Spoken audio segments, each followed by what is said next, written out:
கர்த்தரும் இரட்சகருமாகிய இயேசுவின் நாமத்தில் உங்கள் அனைவருக்கும் என்னுடைய அன்பின் வாழ்த்துக்களை தெரிவித்துக் கொள்கிறேன்.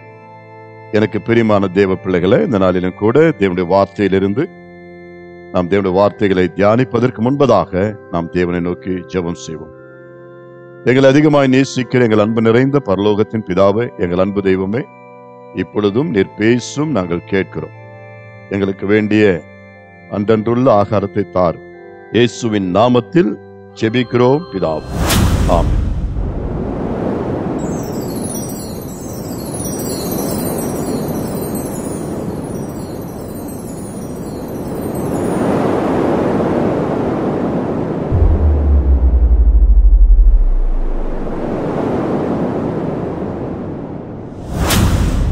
கிறிஸ்துவுக்குள் பிரியமான தேவனுடைய பிள்ளைகளே, நம்முடைய தேவனாகிய கர்த்தர் இந்த நாளிலும் கூட தேவனுடைய வார்த்தைகளை தியானிக்க நமக்கு துணை செய்வாராக. வேத புஸ்தகத்திலிருந்து 2 நாளாகமும் 14ஆம் அதிகாரம் 8 முதல் 14 முடிய நாம் தியானிப்போமாக. 2 நாளாகமும் 14ஆம் அதிகாரம் 8 முதல் 14 முடிய. யூதாவிலே பரிசையும் ஈட்டியும் பிடிக்கிற 300 லட்சம் பேரும், பென்யமீனிலே கேடகம் பிடித்து வில்லை நாணேற்றுகிற 2,80,000 பேருமான சேனை ஆசாவுக்கு இருந்தது. இவர்களெல்லாம் பராக்கிரமசாலிகள். அவர்களுக்கு விரோதமாக எத்தியோப்பியனாகிய சேரா 10 லட்சம் பேர்கள் சேர்ந்த சேனையோடும் 300 ரதங்களோடும் புறப்பட்டு மராசே மட்டும் வந்தான். அப்பொழுது ஆசா அவனுக்கு எதிராக புறப்பட்டான். மரேசாவுக்கு அடுத்த செப்பத்தா என்னும் பள்ளத்தாக்கில் யுத்தத்திற்கு அணிவகுத்து நின்றார்கள். ஆசா தன் தேவனாகிய கர்த்தரை நோக்கி கூப்பிட்டு, கர்த்தாவே, பலமுள்ளவனுக்காகிலும் பலனற்றவனுக்காகிலும் உதவி செய்கிறது உமக்கு லேசான காரியம். எங்கள் தேவனாகிய கர்த்தாவே, எங்களுக்கு துணை நில்லும். உம்மை சார்ந்து உம்முடைய நாமத்தில் ஏராளமான இந்த கூட்டத்திற்கு எதிராக வந்தோம். கர்த்தாவே, நீர் எங்கள் தேவன், மனுஷன் உம்மை மேற்கொள்ள விடாதேயும் என்றான். அப்பொழுது கர்த்தர் அந்த எத்தியோப்பியரை ஆசாவுக்கும் யூதாவுக்கும் முன்பாக முறியடித்ததினால் எத்தியோப்பியர் ஓடிப்போனார்கள். அவர்களை ஆசாவும் அவனோடு இருந்த ஜனங்களும் கேரார் மட்டும் துரத்தினார்கள். எத்தியோப்பியர் திரும்ப பலம் கொள்ளாதபடிக்கு முறிந்து விழுந்தார்கள். கர்த்தருக்கும் அவருடைய சேனைக்கு முன்பாக நொறுங்கி போனார்கள். அவர்கள் மிகுதியாக கொள்ளையடித்து கேராரின் சுற்றுப்பட்டணங்களை எல்லாம் முறியடித்தார்கள். கர்த்தரால் அவர்களுக்கு பயங்கரம் உண்டாயிற்று. அந்த பட்டணங்களை எல்லாம் கொள்ளையிட்டார்கள். அவைகளில் கொள்ளை மிகுதியாய் அகப்பட்டது. எனக்கு பிரியமான பிள்ளைகளை, வாசிக்கப்பட்ட இந்த பகுதியில் ஆசா என்கின்ற அரசனை குறித்து நாம் இங்கே பார்க்கிறோம். ஆசா யாரு என்று சொல்லும் பொழுது முதல் 2 வசனங்களிலே அவரை குறித்ததான அறிமுகத்தையும் நாம் பார்க்கலாம். முதல் 2 வசனங்கள். அபியா தன் பிதாக்களோடு நித்திரையடைந்த பின் அவனை தாவீது நகரத்தில் அடக்கம் பண்ணினார்கள். அவன் ஸ்தானத்திலே அவன் குமாரனாகிய ஆசா ராஜாவானான். இவனுடைய நாட்களில் தேசம் 10 வருஷம் மட்டும் அமெரிக்கையாயிருந்தது. ஆசா தன் தேவனாகிய கர்த்தரின் பார்வைக்கு நன்மையும் செம்மையுமானதை செய்தான். ஆமென், ஹல்லேலூயா. இந்த பகுதியில நான் வாசிக்கிறோம், அபியா என்கின்ற ஒரு தேவ மனிதனுக்கு பிறந்தவர்தான் ஆசா. இந்த அபியா ராஜா இறந்த பொழுது அந்த ஸ்தானத்தில் தன் மகனாகிய ஆசாவை ராஜாவாக்குகிறதை பார்க்கிறோம். இந்த ஆசா தேவனுக்கு பயந்தவராய், தேவனுடைய பார்வையிலே நன்மையும் செம்மையுமானதை செய்கிறவராய் காணப்பட்டார். எனவே தேவனாகிய கர்த்தர் இந்த ஆசாவோடு கூட இருந்து அநேக அற்புத அடையாளங்களினாலே அவருடைய நாமத்தை மகிமைப்படுத்துகிறதை பார்க்கிறோம். ஆசாவை குறித்து நான் வாசிக்கும் பொழுது, இந்த ஆசா பலப்பட்ட பொழுது, அரசனான பொழுது, இந்த ஆசாவுக்கு தேவனாலே அருளப்பட்ட இராணுவத்தை குறித்து நாம் வாசிக்கும் பொழுது, யூதாவிலே பரிசையும் ஈட்டியும் பிடிக்கின்ற 3 லட்சம் பேர் அவருக்கு இருந்ததாக நாம் பார்க்கிறோம். அது மட்டுமல்ல, பென்யாமீனிலே கேடகம் பிடித்து வில்லை நாணேற்றுகிறதானே 2,80,000 பேர் அவருக்கு இருந்ததாக நாம் பார்க்கிறோம். இவ்வளவு மக்கள் தொகை அல்லது படை இவருக்கு இருந்தும் கூட இவராலே எதிரிகள் வரும் பொழுது எதிர்த்து முகமுகமாய் எதிர்த்து நிற்க முடியவில்லை, எதிர்த்து போராட முடியவில்லை. காரணம் என்னன்னா, இவருக்கு விரோதமாக எத்தியோப்பியனாகிய சேரா என்கின்ற எதிரியாகிய மற்றொரு அரசன் 10 லட்சம் பேரோடு கூட இவருக்கு விரோதமாக யுத்தத்துக்கு வருகிறதை நாம் வாசித்தோம். ஆமென். 10 லட்சம் பேர். அது மட்டுமல்ல, 300 ரதங்களும் கொண்ட ரதங்களையும் அவர்கள் உடையவர்களாயிருக்கிறதை பார்க்கிறோம். எனக்கு அருமையான தேவனுடைய பிள்ளைகளை, இந்த ஆசாவோடு இருந்து தானே படை பலத்தை நாம் பார்க்கிறோம். மொத்தமே 5,80,000 பேர். 10 லட்சம் எங்க, 5,80,000 பேர் எங்க?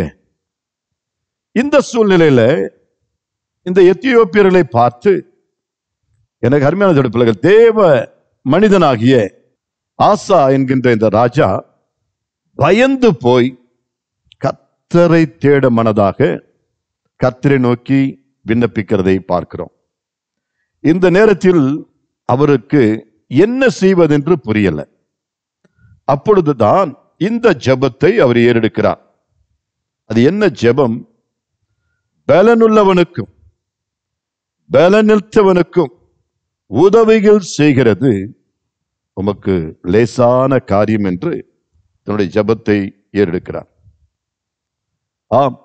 11வது வசனத்தில் வாசிக்கிறோம், ஆசா தன் தேவனாகிய கர்த்தரை நோக்கி கூப்பிட்டு என்ன சொல்றாருன்னா, கர்த்தாவே, பலமுள்ளவனுக்காகிலும் பலனற்றவனுக்காகிலும் உதவி செய்கிறது உமக்கு லேசான காரியம் என்று சொல்லி, எங்கள் தேவனாகிய கர்த்தாவே, எங்களுக்கு துணை நில்லும். உம்மை சார்ந்து உம்முடைய நாமத்தில் ஏராளமான இந்த கூட்டத்திற்கு எதிராக நாங்கள் வந்திருக்கிறோம். நாங்கள் இந்த ஏராளமான லட்சக்கணக்கான ஏறக்குறைய 10 லட்சம் பேருக்கு விரோதமாக நாங்கள் நிற்கிறோம், போர்க்களத்தில் நிற்கிறோம் என்று சொன்னால், நாங்கள் எங்கள் படபலத்தை சார்ந்து அல்ல, எங்களுடைய இராணுவத்தை சார்ந்து அல்ல, முழுக்க முழுக்க உம்மை சார்ந்துதான் நாங்கள் வந்திருக்கிறோம். நீர் எங்களுக்கு துணையாயிருப்பீராக. உம்மை யார் என்று நாங்கள் அறிவோம். இங்க சொல்லுகிறார், ஆமென், பலம் உள்ளவனுக்காகிலும் பலனற்றவனுக்காகிலும் உதவிகளை செய்வது, உதவி செய்வது உமக்கு லேசான காரியம் என்று கர்த்தருடைய சமூகத்தில் அறிக்கை செய்கிறதை பார்க்கிறோம். எனக்கு அருமையான தேவனுடைய பிள்ளைகளை, தேவன் உதவி செய்கிறவர், தேவன் துணை நிற்கிறவராயிருக்கிறார். தம்மை நோக்கி கூப்பிடுகிறவர்களுக்கு ஆபத்துகளிலே, இக்கட்டுகளிலே, நெருக்கங்களான சூழ்நிலைகளிலே அவரை நோக்கி அபயக்குரல் நாம் எழுப்பும் பொழுது, என் ஆண்டவர் அந்த இடத்திற்கு வந்து நமக்கு துணை நிற்கிறவராயிருக்கிறார்.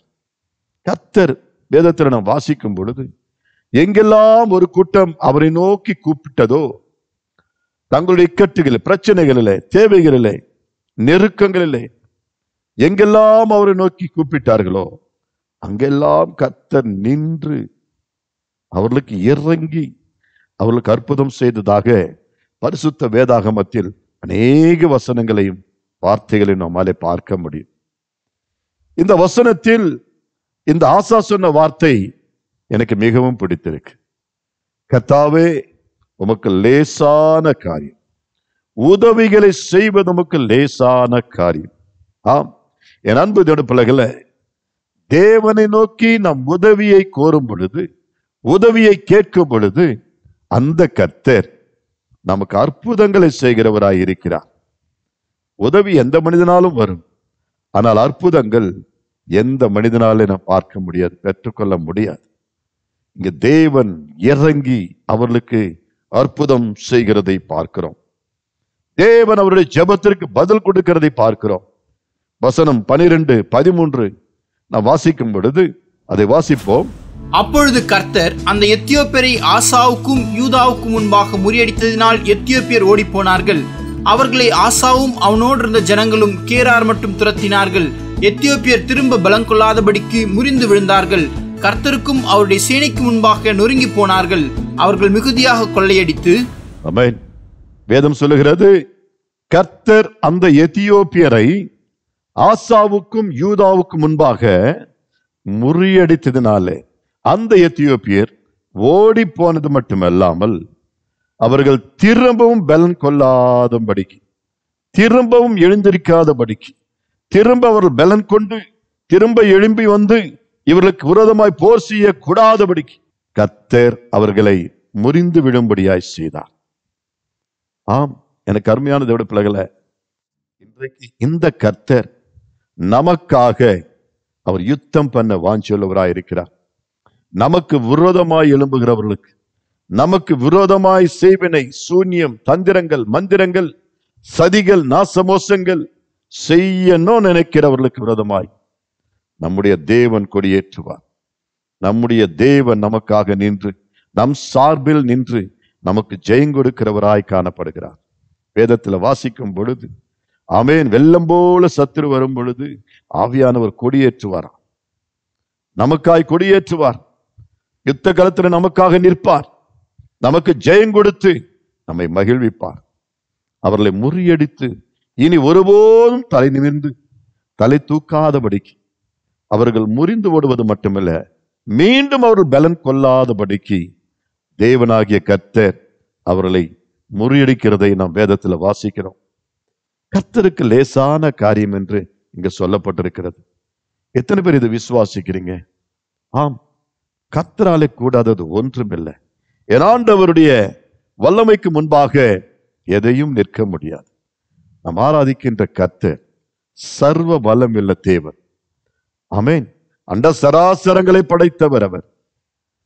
அவர் செய்ய நினைத்தது தடைபடா. அவர் நம் பட்சத்தில் இருக்கும் பொழுது நமக்கு விரோதமாய் இருப்பவன் யார் என்று வேதம் சொல்லுகிறது. கர்த்தர் நம் பட்சத்தில் இருந்தால் ஒருவனும் நமக்கு விரோதமாக எழுந்திருக்க முடியாது, எழும்பவும் முடியாது. தேவன் நமக்கு துணை செய்து அற்புதமான வெற்றிகளை நமக்கு கட்டளிடுகிற தெய்வமாக இருக்கிறார். தேவனாலே எல்லாம் கூடும். ஒரு முறை தாவீது ராஜா தன்னுடைய ஆமென் சிறு வயதிலே அங்கே பெலிஸ்தியர்களுக்கும் இஸ்ரவேல் ஜனங்களுக்கும் யுத்தம் நடந்து கொண்டிருந்த வேளையிலே அந்த யுத்த காலத்திற்கு செல்லுகிறார். அவன் சிறுவனான போது தன் சகோதரர்களுக்கு ஆகாரத்தை கொண்டு செல்லுகிறார்.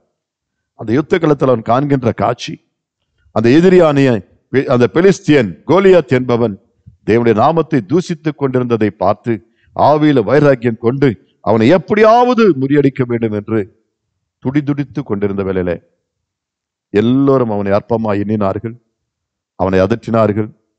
அவன் எப்படியாகிலும் அந்த கோலியாத்தை அல்லது அந்த எதிரியை முறியடிக்க வேண்டும் என்று மிகவும் வைராக்கியம் கொண்டவனாய் தன்னுடைய சகோதரனிடத்திலும் மற்ற அங்கு உள்ளதான மற்ற படை வீரர்களிடத்திலும் அதை குறித்து விசாரித்து அதற்கான அனுமதியை கேட்டுக்கொண்டிருந்த பொழுது ஒருத்தரும் அனுமதி கொடுக்கல.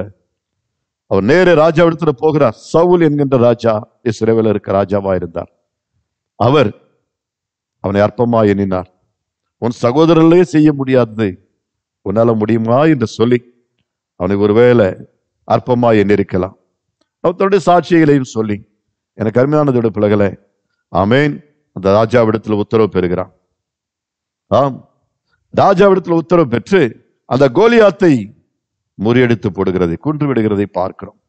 அந்த மிகப்பெரிய அரக்கன் அத்தனை இஸ்ரவேல் படையினாலே ஆமென் நெருங்க முடியாத ஒரு கோலியாத்தை அல்லது எதிரியை ஒரு கூழாங்கல்லாலே முறியடித்து கொன்று போட்டதை நாம் வேதத்தில் வாசிக்கிறோம். இது நிமித்தமாக ஜனங்கள் எல்லோரும் தாவீதை உயர்த்தி பாடி பேசிக் கொண்டிருக்கிறார்கள், அவரை போற்றிக் கொண்டிருந்தார்கள், புகழ்ந்து கொண்டிருந்தார்கள்.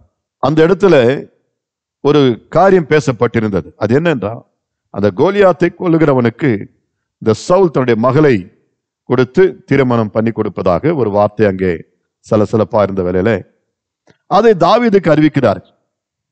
இதோ அந்த கோலியாத்தை கொன்றவனுக்கு இதோ இந்த சவுல் ராஜா தன்னுடைய மகளை கொடுத்து திருமணம் செய்வதாக ஒரு பேச்சு இருக்கிறது. எனவே நீர் எப்படியாவிலும் அந்த ராஜாவுடைய மகளை நீ திருமணம் பண்ணிக்கொள் என்று சொல்லி அங்க வேலைக்காரர்கள் எல்லாரும் சொல்லும் பொழுது தாவீது ஒரு வார்த்தை சொல்லுகிறார். வாசிப்போமாக. 1 சாமுவேலின் புஸ்தகம் 18ஆம் அதிகாரம் 23வது வசனத்தில் வாசிப்போம். 1 சாமுவேல் 18:23. சவுலின் ஊழியக்காரர் இந்த வார்த்தைகளை தாவீதின் செவியில் கேட்க பேசினார்கள். அப்பொழுது தாவீது, நான் ராஜாவுக்கு மருமகனாகிறது லேசான காரியமாம், நான் எளியவனும் அற்பமாய் எண்ணப்பட்டவனுமாய் இருக்கிறேன் என்றான். ஆமென், அல்லேலூயா. தாவீது சொல்லுகிறார், இது லேசான காரியமா? ஒரு அரசனுடைய, ராஜாவுடைய, சவுலுடைய மகளை நான் திருமணம் செய்து கொள்வது என்பது நினைத்து கூட பார்க்க முடியாத ஒரு காரியம். ஆமென். நான் ஒரு எளியவன், ஆடு மேய்க்கிறவன், அற்பமானவன், ஆமென், எண்ணிக்கை இல்லாதவன்.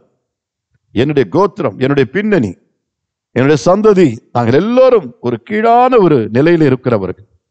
ஆனால் இந்த நாட்டுடைய அரசனாகிய சவுலுடைய மருமகனாக போவது அவ்வளவு லேசான காரியமா என்று அவர்களோடு கூட சம்பாஷிக்கிறதை பார்க்கிறோம், பேசுகிறதை பார்க்கிறோம். பிரியமான பிள்ளைகளே, வேதம் சொல்லுகிறது, தாவீதோடு கர்த்தர் இருந்தார் என்றும், அவன் செய்வதெல்லாம் தேவன் வாய்க்க பண்ணுகிறார் என்றும், அவன் எல்லாவற்றிலும் புத்திமானாய் நடந்து கொள்கிறார் என்றும், ஆமென், அங்குள்ளதான மக்கள் பார்த்து கொண்டிருந்தார்கள். அந்த நேரத்தில் வேதம் சொல்லுகிறது, வசனம் 27, வசனம் 28 வாசிப்போம். அதற்கு குறித்த நாட்கள் நிறைவேறும் முன்னே தாவீது எழுந்து தன் மனுஷரை கூட்டிக் கொண்டு போய் பெலிஸ்தரில் 200 பேரை வெட்டி அவர்களின் நீர்த்தோல்களை கொண்டு வந்து தான் ராஜாவுக்கு மருமகனாகும்படிக்கு அவைகளை ராஜாவுக்கு எண்ணி செலுத்தினான். அப்பொழுது சவுல் தன் குமாரத்தியாகிய மீகாலை அவனுக்கு மனைவியாக கொடுத்தான். கர்த்தர் தாவீதோடு இருக்கிறார் என்று சவுல் கண்டறிந்து கொண்டான். சவுலின் குமாரத்தியாகிய மீகாலும் அவனை நேசித்தாள். ஆமென், ஹல்லேலூயா. ஒரு அரசனுக்கு மருமகனாய் போவது, மாறுவது, இது லேசான காரியமா என்று நினைத்து கொண்டிருந்த தாவீதுக்கு தேவனுடைய கண்களிலே தயவு கிடைத்தது. கர்த்தர் தாவீதோடு இருக்கிறார் என்று சவுல் கண்டறிந்தான். கர்த்தர் இதனுடைய சமூகம், கர்த்தருடைய பலன் தாவீதுக்கு இருக்கிறது என்று அந்த அரசனாகிய சவுல் கண்டறிந்தான். ஆமென். பிரியமான பிள்ளைகளை, அங்கு சவுல் தன்னுடைய மகளை தாவீதுக்கு மனைவியாக கொடுத்து திருமணத்தை நடத்துவதை நாம் பார்க்கிறோம். தேவனாலே கூடாதது ஒன்றுமில்லை என்பது நாம் இந்த வசனங்களிலே பார்க்கிறோம். என் ஆண்டவர் நினைத்தால், கர்த்தர் இறங்கினால், எப்பேற்பட்ட காரியத்தையும் லெகுவாக நடத்தக்கூடும். உங்களை உயர்த்துவது அவருக்கு லேசான காரியம். ஒரு மிகப்பெரிய அரச பரம்பரத்தில் போய் வேலை சேர்வதோ, அல்லது ஒரு பெரிய அலுவலகத்தில் போய் வேலை சேர்வதோ, உயர்வான நன்மைகள் பெற்றுக்கொள்வதோ, மேலான ஸ்தானங்களை அடைவதோ, இது தேவனுக்கு லேசான காரியம். ஒருவேளை நம்முடைய பார்வையில நாம் அற்பமானவர்களாய் காணப்படலாம், மற்றவர்களுடைய பார்வையிலே நாம் மிகவும் சிறியவர்களாய் காணப்படலாம். ஆனா கர்த்தருடைய பார்வையில நாம் கனம் பெற்றவர்கள். கர்த்தர் நினைத்தால் நம்மை உயர்த்தக்கூடும். ஆம் தேவனுடைய பிள்ளைகளே, இதோ லேசான காரியம், கர்த்தருக்கு லேசான காரியம். பலனுள்ளவனுக்கும் பலனில்லாதவனுக்கும் உதவிகளை செய்வது கர்த்தருக்கு லேசான காரியம். இந்த நாளிலே நம்முடைய காரியங்கள் எல்லாம் கூட தேவன் ஆசீர்வாதமாகவும் செழிப்பாகவும் மகிமையாகவும் மாற்ற வேண்டும் என்றால், அது கர்த்தருடைய சமூகத்திலே நாம் ஒப்பு கொடுக்கும் பொழுது, கர்த்தரை நோக்கி நாம் ஜெபிக்கும் பொழுது, ஆண்டவரே இந்த காரியத்திற்காக நான் பாதத்தில் வருகிறேன் என்று கர்த்தருடைய பாதத்தில் நம்மை தாழ்த்தி விண்ணப்பிக்கும் பொழுது, தேவன் நாம் நினைப்பதை விட வேண்டுவதை விட அதிகமாகவே நமக்கு செய்வார். கருமையான பிள்ளைகளை, வேதத்தில் வாசிக்கும் பொழுது ஆண்டவராகிய இயேசு கிறிஸ்து சொன்ன சில வார்த்தைகளை நாம் தியானிப்போம். மத்தேயு 19ஆம் அதிகாரம் 24, 25, 26 வசனங்கள் வாசிக்கும் பொழுது எடுத்தவர்கள் வாசிக்கலாம். மத்தேயு 19ஆம் அதிகாரம் 24, 25, 26. மேலும் ஐஸ்வர்யவான் தேவனுடைய ராஜ்யத்தில் பிரவேசிப்பதை பார்க்கிலும் ஒட்டகமானது ஊசியின் காதிலே நுழைவது எளிதாயிருக்கும் என்று உங்களுக்கு சொல்லுகிறேன் என்றார். அவருடைய சீஷர்கள் அதை கேட்டு மிகவும் ஆச்சரியப்பட்டு, அப்படியானால் யார் ரட்சிக்கப்படக்கூடும் என்றார்கள். இயேசு அவர்களை பார்த்து, மனுஷரால் இது கூடாததுதான், தேவனாலே எல்லாம் கூடும் என்றார். ஆமென், ஹல்லேலூயா. ஒரு முறை ஆண்டவராகிய இயேசு கிறிஸ்து இந்த பூமியில வாழ்ந்த நாட்களிலே நம்முடைய சீஷர்களுக்கு அநேக காரியங்களை உபதேசங்களாக உபதேசித்துக் கொண்டிருந்தார். அப்பொழுது அவர் சொன்ன வார்த்தை, ஐஸ்வர்யவான்கள் தேவனுடைய ராஜ்யத்தில் பிரவேசிப்பது அது கடினமான ஒன்று என்பதற்காக ஒரு ஊமையும் சொல்லுகிறார். ஏதோ ஒட்டகமானது ஊசியின் காதிலே நுழைவது அது எளிதாயிருக்கும். ஒரு ஐஸ்வர்யவான் தேவனுடைய ராஜ்யத்திலே பிரவேசிப்பதை பார்க்கிலும் ஒரு ஒட்டகம், அவ்வளோ பெரிய உயரமான ஒரு ஒட்டகம் ஒரு ஊசியினுடைய காதிலே நுழைந்து போய்விடுமா? அது எப்படி நடக்கும்? இது சீஷர்களுக்கு ஒரு டவுட், ஒரு சந்தேகத்தை ஏற்படுத்தினது. அது எப்படி ஆகும் ஆண்டவரே? ஒரு ஒட்டகம் எப்படி ஒரு ஊசியின் காதில நுழையும் என்று சொல்லும் பொழுது கர்த்தர் சொன்னார், மனுஷனால் இது கூடாதது தான், எந்த மனுஷனால் இது கூடாதது தான், ஆனால் தேவனாலே எல்லாம் கூடும்.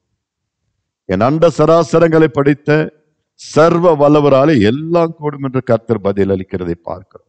அந்த ஊசியின் காதுல ஒட்டகம் நுழைந்து செல்லும்படியாய், அந்த ஊசியின் காதுல ஒட்டகம் என்ன யானைகளின் கலந்து போகும்படியாய் தேவன் நினைத்தால் நடக்கும். அதுதான் அதிசயம், அதுதான் அற்புதம். ஆனால் அதே சமயத்தில் ஐஸ்வர்யவான்கள் பரலோகத்திற்கு பிரவேசிக்க முடியாது என்று அங்க சொல்லப்பட்டிருக்கிறது. ஏன்? அவருடைய இருதயங்கள் எல்லாம் ஐஸ்வர்யத்தை கொண்டு நிறைந்திருக்கும். ஆம், எண்ணத்தை உண்போம், எண்ணத்தை கொடுப்போம், எண்ணத்தை கட்டுவோம், எண்ணத்தை வாங்கும் என்று எண்ணங்கள் எல்லாம் இப்படியாய் அலைமோதி கொண்டிருக்கும்.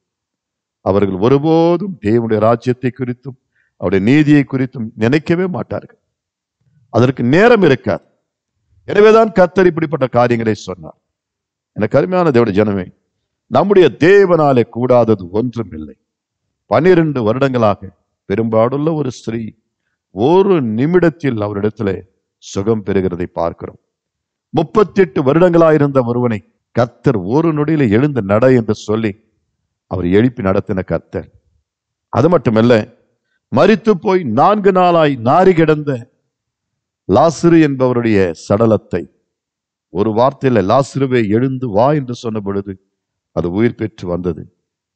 இது எப்படி ஆகும்? 4 நாள் ஆயிற்று, 12 வருடங்கள் ஆயிற்று, 38 வருடங்கள் ஆயிற்று என்று ஒருவேளை நாம் நினைத்துக் கொண்டிருக்கலாம். பிரியமானதோட பிள்ளைகளை, கர்த்தருக்கு கூடாத காரியம் ஒன்றும் இல்லை. கர்த்தருக்கு எல்லாம் லேசான காரியம். ஆம், செத்து போனது, கர்ப்பம் செத்து போனது, பிள்ளை பெறுவதற்கு வாய்ப்பே என்று சொல்லி நினைத்து கொண்டிருந்த தம்பதியினுடைய வாழ்க்கையில, ஆபிரகாம் சாராள் என்கிறவருடைய வாழ்க்கையில தேவன் ஒரு பெரிய சந்ததியை உருவாக்கினார். ஈசாக்கை கொடுத்தார், யாக்கோபை கொடுத்தார், இன்றைக்கு பெரிய தேசங்களை உருவாக்கினார். ஆம், எனக்கு அருமையான தேவனுடைய பிள்ளைகளை, அவர்களை தேவன் ஒரு பெரிய ஜாதியாக்கினார் என்று வேதத்தில் வாசிக்கிறோம். செத்து போன நிலை, ஏறக்குறைய 75 வயது, 100 வயதில் அவர்களுக்கு பிள்ளைகளை கர்த்தர் கொடுக்க வல்லமையுள்ளவராய் இருக்கிறதை பார்க்கிறோம். என் தேவன் அற்புதங்களை செய்கிறது. வேதத்தில் வாசிக்கிறோம், எரேமியாவின் புஸ்தகத்தில் 32ஆம் அதிகாரம் 27வது வசனத்தில் கர்த்தர் ஒரு கேள்வியை எழுப்புகிறதை பார்க்கிறோம். வாசிப்போமா? எரேமியா 32:27. இதோ நான் மாம்சமான யாவருக்கும் தேவனாகிய கர்த்தர், என்னாலே செய்யக்கூடாத அதிசயமான காரியம் ஒன்றுண்டோ? இதோ நான் மாம்சமான யாவருக்கும் தேவனாகிய கர்த்தர். பார்த்தீர்களா? நாம் ஆராதிக்கிற இந்த கர்த்தர் குறிப்பிட்ட கிறிஸ்தவர்களின் தெய்வம் அல்ல, குறிப்பிட்டவர்களுடைய கடவுள் அல்ல. இந்த மாம்சமும் இரத்தமும் உடையவர்கள் எவர்களோ பூமியிலே, இந்த வானங்களிலே, மற்ற கிரகங்களிலே எங்க இருந்தாலும் சரி, மாம்சமும் இரத்தமும் உடையவர்களானால் அப்படிப்பட்ட அனைவருக்கும் ஆண்டவர் அவர் தேவனாயிருக்கிறார். ஆமென். பிரியமானதோட பிள்ளைகளை, கர்த்தர் சொல்லுகிறார், நான் மாம்சமான யாவருக்கும் தேவனாகிய கர்த்தர், என்னால செய்யக்கூடாத அதிசயமான காரியம் உண்டோ என்று கேள்வி எழுப்புகிறார். உண்டானால் சொல்லுங்க பார்ப்போம். கர்த்தராலே கூடாதது ஒன்றும் இல்லை. பலனுள்ளவனுக்கும் பலனில்லாதவனுக்கும் உதவிகள் செய்வது லேசான காரியம். வேதம் சொல்லுகிறது, ஏசாயாவின் புஸ்தகம் 40ஆம் அதிகாரம் 29, 30, 31 ஆகிய வசனங்களில் நாம் வாசித்து முடிப்போம். ஏசாயா 40ஆம் அதிகாரம் 29, 30, 31. சோர்ந்து போகிறவனுக்கு அவர் பலன் கொடுத்து சத்துவம் இல்லாதவனுக்கு சத்துவத்தை பெருக பண்ணுகிறார். இளைஞர் இளைப்படைந்து சோர்ந்து போவார்கள், வாலிபரும் இடறி விழுவார்கள். கர்த்தருக்கு காத்திருக்கிறவர்களோ புது பலன் அடைந்து கழுகுகளைப் போல செட்டைகளை அடித்து எழும்புவார்கள். அவர்கள் ஓடினாலும் இளைப்படையார்கள், நடந்தாலும் சோர்ந்து போகார்கள். ஆமென், ஆமென். எனக்கு அருமையான தேவ ஜனமே, சோர்ந்து போகிறவனுக்கு அவர் பலன் கொடுத்து சத்துவம் இல்லாதவர்களுக்கு சத்துவத்தை பெருக பண்ணுகிறவர். இன்றைக்கு அநேக காரியங்கள் நிமித்தமாய் சோர்ந்து போனவர்களா இருக்கிறோமா? சரீரத்திலும் ஆவியிலும் ஆத்துமாவிலும் உடைந்து போய் நொறுங்கின நிலையில் இருக்கிறீர்களா? இதோ சத்துவம் இல்லாத தேவன் சத்துவம் உள்ளவர்களாய் மாற்றுவார். சோர்ந்து போனவர்களுக்கு சத்துவத்தையும் பலனையும் ஆமென் தேவனாகிய கர்த்தராலே நமக்கு உண்டாகிறது. வேதம் சொல்லுகிறது, இளைஞர் இளைப்படைந்து சோர்ந்து போகிறார்கள், வாலிபரும் இடறி விழுவார்கள். ஆனால் கர்த்தருக்கு காத்திருக்கிறவர்களோ புது பலனடைந்து ஆமென் கழுகுகளைப் போல செட்டைகளை விரித்து செட்டைகளை அடித்து அவர் பிரகாசமாய் எழுந்து இருப்பார்கள். அவர்கள் ஓடினாலும் இளைப்படையார்கள், நடந்தாலும் சோர்ந்து போவார். அவர் நடந்தாலும் சோர்ந்து போகார்கள். ஆம், என் ஆண்டவர் நமக்கு அளிக்கிற பலன். எனக்கு அருமையான தேவ ஜனமே, இன்றைக்கு உங்களுக்கும் தேவன் இந்த சத்துவத்தையும் இந்த பலனையும் தந்தருள்வார். நம்முடைய வாழ்க்கையில அவர் செய்யக்கூடாத காரியம் ஒன்றுமே இல்லை. அவரை நம்பி அவரை விசுவாசத்தோடு உறுதியாய் பற்றிக் கொள்ளுங்க. கர்த்தர் உங்களுடைய காரியங்களை ஜெயமாய் மாற்றுவார். என்னிடத்தில் ஒன்றுமில்லை ஆண்டவரே என்று ஒருவேளை நீங்கள் நினைக்கலாம். கர்த்தருக்கு முன்பாக நீங்கள் தாழ்மைப்பட்டு கர்த்தரை நோக்கி ஜெபியுங்கள். கர்த்தர் உங்களுக்காக எல்லாவற்றையும் செய்து முடிப்பார். ஜெபிப்போம். பரிசுத்த பிதாவை, இப்பொழுதும் நீர் கொடுத்த வார்த்தைகளின்படி ஆண்டவரே உடைய பிள்ளைகளை ஆசீர்வதி. பலனுள்ளவனுக்கும் பலனற்றவனுக்கும் உதவிகளை செய்வது உமக்கு லேசான காரியம். உதவி மட்டுமல்ல, அற்புதங்களை செய்கிற தேவன் நீ. இதோ பிள்ளைகளுக்கு உதவி செய்வீரார், துணை செய்வீரார். எந்தெந்த சூழ்நிலைகளில் பிள்ளைகள் உம்மை நோக்கி அபயமிடுகிறார்களோ, ஜெபிக்கிறார்களோ, என் ஆண்டவர் இறங்கி அற்புதம் செய்யுங்கப்பா. பிள்ளைகளை ஆசீர்வதிக்கிறேன். இவர்களுக்காக நான் வேண்டுதல் செய்கிறேன். நிறைய பெரிய காரியங்களை செய்யும். என் மீட்பர் ரட்சகருமாகிய இயேசு கிறிஸ்துவின் நாமத்தில் இந்த ஜெபத்தை ஏறெடுக்கிறேன், எங்கள் அன்புள்ள பரமபிதாவே. ஆமென். God bless you. கர்த்தர் உங்களோடு இருப்பாராக.